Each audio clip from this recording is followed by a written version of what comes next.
Persembahan terbaik adalah hati yang menyembah di hadapan Tuhan. Hati yang benar, hati yang memuliakan Tuhan, hati yang bersyukur sebab pengorbanannya di kayu salib menjadikan kita penyembah-penyembah yang benar, yang menyembah di dalam roh dan kebenaran.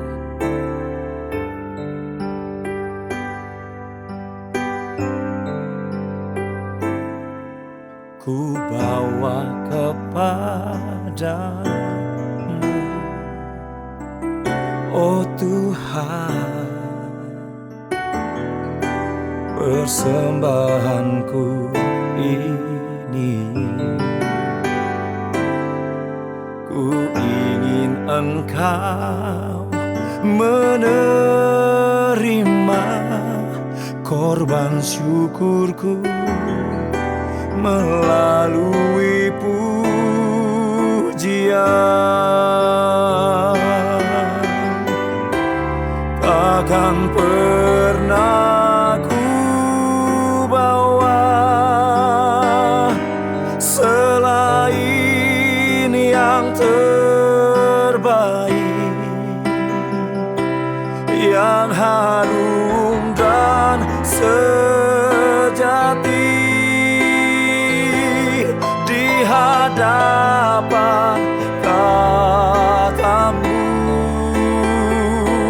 Yesusku, terimalah korban syukurku ini yang mengalir di hatiku sebagai persembahanku.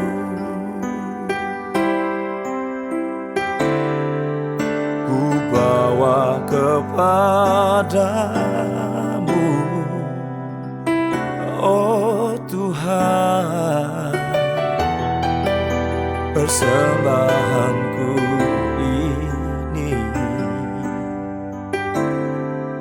Ku ingin Engkau menerima korban syukurku melalui pujian.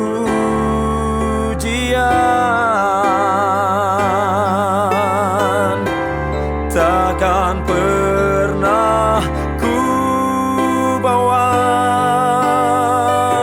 selain yang terbaik, yang harum dan sejati di hadapan tatamu. Oh, Yesusku, terimalah korban syukurku ini yang mengalir di hatiku sebagai persembahanku. Takkan pernah ku bawa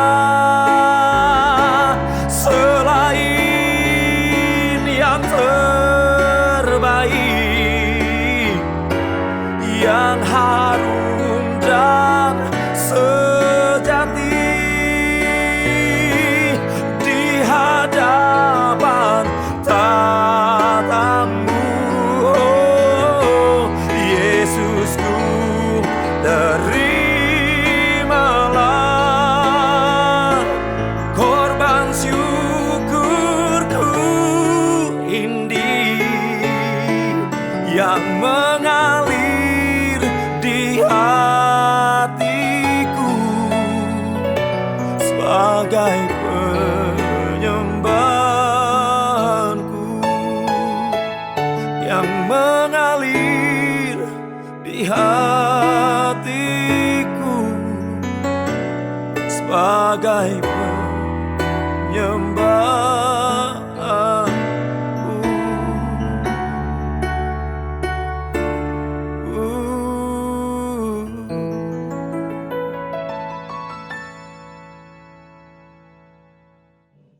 Shalom Bapak Ibu Saudara yang terkasih dalam nama Tuhan Yesus.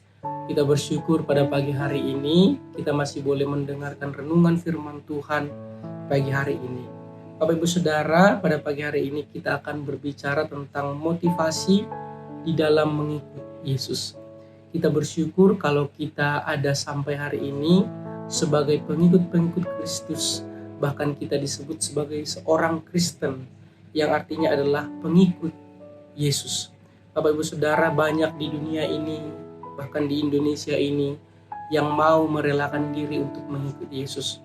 Bahkan kita sendiri juga, apapun yang menjadi latar belakang kita, dimanapun kita berada, kita adalah sebagai seorang pengikut Yesus Kristus. Entah sudah berapa lama, entah sudah berapa banyak situasi pergumulan yang kita hadapi, tapi sampai sekarang kita masih mengikuti Yesus dan merelakan hati kita di dalam Kristus Yesus. Oleh sebab itu Bapak Ibu Saudara, kita akan membahas ini. Apakah yang menjadi motivasi kita? Apa yang menyebabkan kita mengikuti Yesus sampai hari ini? Nah, kita akan membaca dalam Lukas 9 ayat 57 sampai yang ke-58. Firman Tuhan berkata, ketika Yesus dan murid-muridnya melanjutkan perjalanan mereka, berkatalah seorang di tengah jalan kepada Yesus, "Aku akan mengikut engkau kemana saja engkau pergi." Ayat 58, Yesus berkata kepadanya, "Serigala mempunyai liang dan burung mempunyai sarang, tetapi anak manusia tidak mempunyai tempat untuk meletakkan kepalanya." Bapak Ibu Saudara yang terkasih dalam nama Tuhan, kisah ini menjelaskan kepada kita ada seorang yang merelakan dirinya, menawarkan dirinya untuk mengikut Yesus. Dia datang kepada Yesus dan dia berkata, "Tuhan, aku mau mengikut engkau kemana saja engkau pergi." Bapak Ibu Saudara, dalam Matius menjelaskan bahwa orang ini adalah seorang ahli Taurat. Dia adalah orang yang sudah paham tentang kebenaran firman Tuhan, dan dia merelakan diri untuk mengikut Yesus. Nampaknya kita melihat bahwa dia sangat ingin mengikut Yesus. Nampaknya kalau kita melihat orang tersebut, dia sangat ingin berada di samping Yesus, ingin selalu berada di dekat Yesus, ingin selalu berada bersama-sama dengan Yesus. Tapi Bapak Ibu Saudara yang terkasih dalam nama Tuhan Yesus, ketika seseorang ingin berjumpa kepada Yesus, Yesus sebenarnya sudah tahu apa niat hati seseorang. Yesus tahu siapa yang berhadapan dengan dia.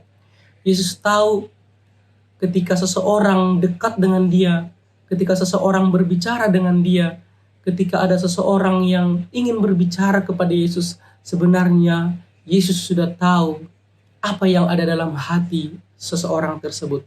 Oleh sebab itu Bapak Ibu Saudara, ketika seseorang ini sedang menawarkan diri datang kepada Yesus, sebenarnya Yesus sudah tahu apa niat atau apa motivasi seseorang ini mau mengikuti Yesus. Oleh sebab itu Bapak Ibu Saudara, kalau kita lihat sepintas memang seperti kurang masuk akal. Ada seseorang yang ingin menawarkan diri mengikuti Yesus. Tetapi jawaban Yesus apa? Burung mempunyai sarang, serigala mempunyai liang. Tetapi anak manusia tidak memiliki tempat meletakkan kepalanya. Yesus malah membahas burung. Yesus malah membahas serigala. Apakah makna ungkapan Yesus tersebut Bapak Ibu Saudara yang terkasih dalam nama Tuhan Yesus? Oleh sebab itu kita akan belajar kenapa Yesus mengungkapkan hal itu. Nah Bapak Ibu Saudara yang terkasih dalam nama Tuhan, kalau kita melihat pembacaan ini di dalam konteks sebelumnya, bahwa ada suatu kejadian yang dilakukan oleh Yesus sebelum dia menawarkan diri untuk mengikuti Yesus. Ketika sebelum dia menawarkan diri kepada Yesus, Yesus sedang melakukan mukjizat penyembuhan kepada ibu mertua Petrus. Waktu ibu mertua Petrus mengalami demam yang namanya demam Malta yang sangat mematikan, Yesus menyembuhkan. Bahkan ketika ada roh-roh jahat yang datang kepada manusia, Yesus menyembuhkan. Nah, orang tersebut yang menawarkan diri untuk mengikuti Yesus tadi mendengar mukjizat yang dilakukan oleh Yesus. Bahkan mungkin dia mendengar Yesus melakukan mukjizat memberikan makan 5.000 orang, belum termasuk perempuan dan anak-anak. Mungkin dia mendengar bahwa Yesus bisa meredakan, menenteramkan atau mendamaikan angin topan. Bahkan dia mendengar mujizat-mujizat yang luar biasa yang dilakukan oleh Yesus. Oleh sebab itu Bapak Ibu Saudara yang terkasih, dengan motivasi itulah dia datang kepada Yesus. Dia berharap Bapak Ibu Saudara, mungkin kalau aku dekat nanti dengan Yesus, hidupku akan aman-aman saja. Mungkin kalau aku dekat dengan Yesus, aku mungkin akan mengalami sehat sentosa senantiasa. Oleh sebab itu Bapak Ibu Saudara yang terkasih, kita boleh melihat apa yang menjadi respon Yesus pada saat itu.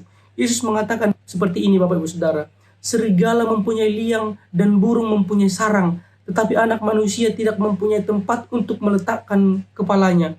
Maksudnya Bapak Ibu Saudara adalah bahwa serigala dan burung masih memiliki tempat untuk berlindung, masih memiliki tempat untuk berteduh. Tetapi Yesus sendiri Bapak Ibu Saudara, ketika dia memutuskan untuk melayani keluar dari kampung halamannya Nazaret, dia tidak ada memiliki tempat satupun, memiliki tempat yang tetap, memiliki rumah. Dia tidak memiliki Bapak Ibu Saudara yang terkasih. Malahan Bapak Ibu Saudara selama dalam pelayanannya, dia selalu menumpang di rumah-rumah muridnya, di rumah-rumah sahabatnya, bahkan di rumah-rumah kenalannya. Selama dia melayani Bapak Ibu Saudara, memberitakan Injil Kerajaan Sorga, dia tidak memiliki tempat apapun untuk berteduh.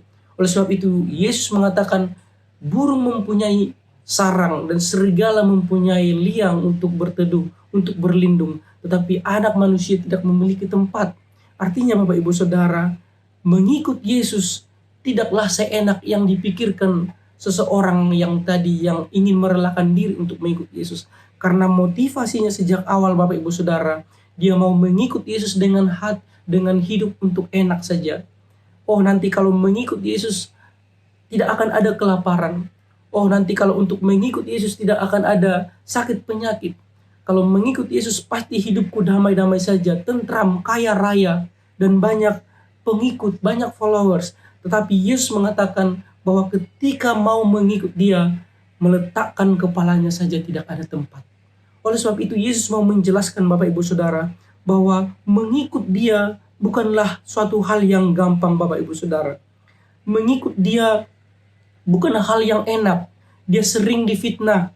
Dia ahli Taurat sering merencanakan yang jahat kepada dia. Ahli Taurat sering merencanakan pembunuhan terhadap dia. Bahkan suatu ketika Bapak Ibu Saudara, terakhirnya kita boleh melihat ada penyalipan yang diterima oleh Yesus. Sebagai manusia Bapak Ibu Saudara, dia tidak memiliki banyak harta. Sebagai manusia Bapak Ibu Saudara, dia tidak memiliki usaha apapun Bapak Ibu Saudara yang terkasih dalam Tuhan. Dia hanya hidup berkecukupan. Dia hanya hidup apa yang ada padanya Bapak Ibu Saudara.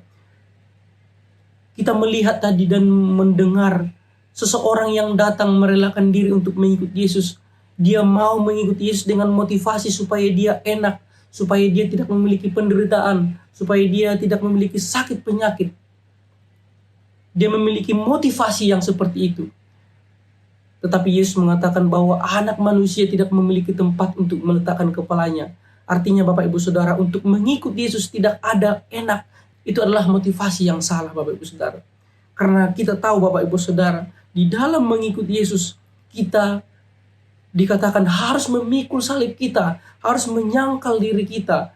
Bahkan Bapak Ibu Saudara, banyak orang-orang Kristen yang menghadapi penderitaan Bapak Ibu Saudara yang terkasih dalam nama Tuhan. Matthew Henry mengatakan Bapak Ibu Saudara, Kristus memberikan peringatan kepadanya yang sangat penting dan tidak menjanjikan hal-hal enak di dalam dunia ini. Sebaliknya, dalam mengikut dia orang itu harus menanggung banyak tantangan karena anak manusia tidak memiliki tempat untuk meletakkan kepalanya. Artinya Bapak Ibu Saudara, untuk mengikuti Yesus dengan motivasi untuk enak-enak saja, itu adalah motivasi yang salah Bapak Ibu Saudara. Bapak Ibu Saudara, di dalam mengikuti Yesus, kita tidak boleh memikirkan bahwa akan ada hal-hal yang enak selalu.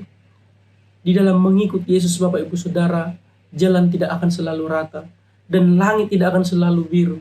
Akan ada banyak pergumulan yang kita hadapi, banyak tantangan yang kita hadapi Bapak Ibu Saudara. Itulah mengikuti Yesus. Kita merelakan diri kita untuk mengikuti Yesus, bukan dengan motivasi yang salah, tetapi dengan satu kepastian bahwa kita memiliki kehidupan yang kekal di surga nanti.